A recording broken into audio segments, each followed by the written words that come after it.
Саламатсыздар ма достар, менің аты жөнім Успанкулов Маулен, мен заңгермін.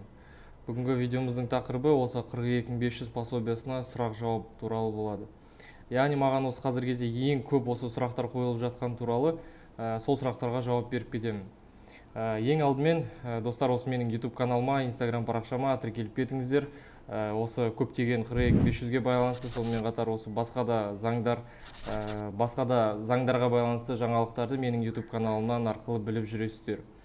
Ал енді 42500 пособиясына сұрақ-жауаптарына өтетін болсақ, достар, мен өзіме осы сұрақтарды жазып кеткен болатынмын, және сол сұрақтарға жауаптарында негізі дайындап қойдым. Ал енді осы бірінші сұрақ: ЕСП төлеу қажет пе?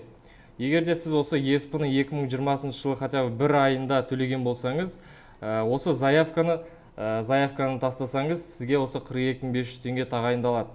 Ал егер сіз ЕСП-ны 2020 жылы төлемей қазір төлесеңіз, немесе осы 2020 жылы вообще төлемеген болсаңыздар, сіздерге 42500-ге заявканы жіберіп керек емес, сіздерге 42500 теңге пособиясы тағайындалмайды.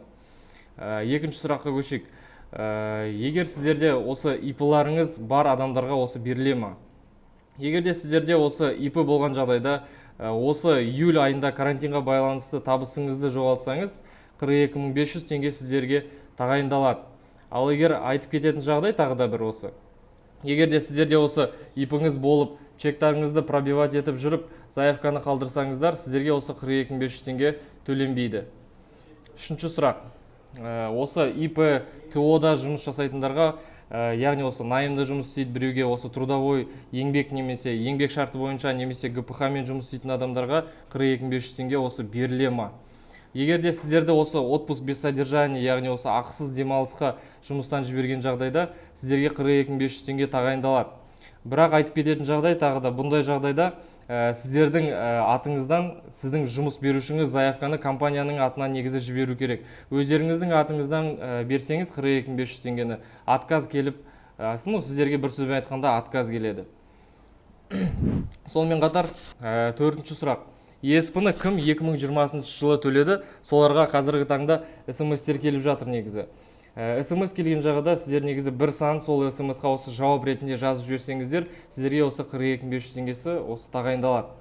Бесінші сұрақ: жұмыссыз отырған адамдарға осы 42500 теңге беріле ма? Өкінішке орай, осы жұмыссыз отырған адамдарға 42500 теңге тағайындалмайды және берілмейді. Сіздерге тіпті осы заявканы жіберіп те керек емес, және ЕСП-ны да төлеп те керек емес.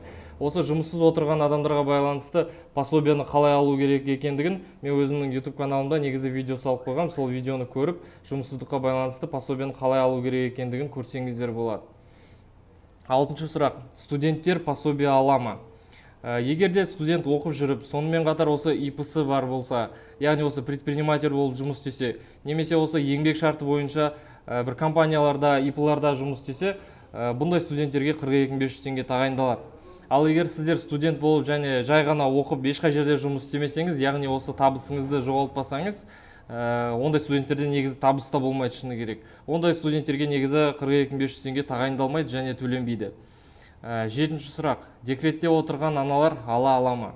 Егер де декретте отырған ана осы карантинға дейін жұмыс жасаса, яғни осы ЕСП төлеп, сонымен қатар осы бір баласы бір жастан осы аспаған жағдайда, немесе осы ИП-сы бар болып, барлық налогтар төленіп жатса, ондай аналарға осы 42500 теңге тағайындалады. Ал егер балаларыңыз бір жасқа толмаса, немесе бір жасқа толып жұмыс істеген болсаңыздар, пособия 42500 тағайындалмайды.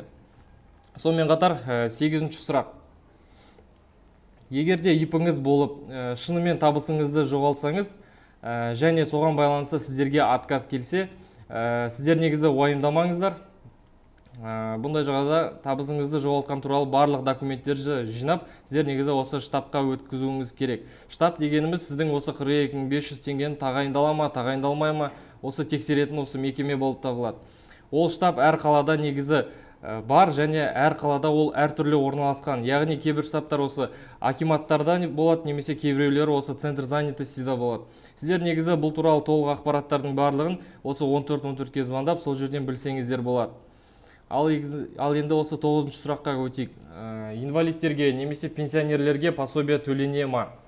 Егер де сіздер заңды түрде осы жұмыс жасасаңыз, немесе ИП-ңіз болса және ИП-мен налогтар төлеп жүрген болсаңыз, сіздерге негізі 42.500 теңге пособиясы тағайындалуы керек. Бірақ еңбек министрі осы категорияларды адамдарға берілмейді деп айтқан болатын. Шыны керек, бұл сұрақтарға әлі толық әрі нақты негізі жауап жоқ. Заявка 42.500 бірінші қыркүйекке дейін қабылданады. Соған байланысты сіздер қазіргі кезде асықпаңыздар. 10-шы сұрақ. Заявка жібергеннен кейін қанша күнде пособия түседі? Менің білуім бойынша, сіз осы пособия алуға заявканы жібергеннен кейін 3 күннің ішінде ол негізі тағайындалады. Содан кейін бар 5 күннің ішінде тағайындалғаннан кейін осы негізі 5 күннің ішінде берілуі керек. Яғни бір сөзбен айтқан кезде негізі бұл жерде 7 күн, 5 күн деп айтпаймыз. Бір сөзбен айтқан кезде негізі 10 күнге тоқталады. 10 күннің ішінде негізі сіздерге осы заявка жібергеннен кейін 42.500 пособиясы негізі түсу керек. Сонымен достар, негізі біздің видеомыз осымен аяқталды. 42.500-ге байланысты көптеген ақпараттарымыз әлі де дайындап жатырмыз. Сол туралы осы келесі видеоларда айтып кететін боламыз. Назар аударғандарыңызға рахмет, сау болыңыздар.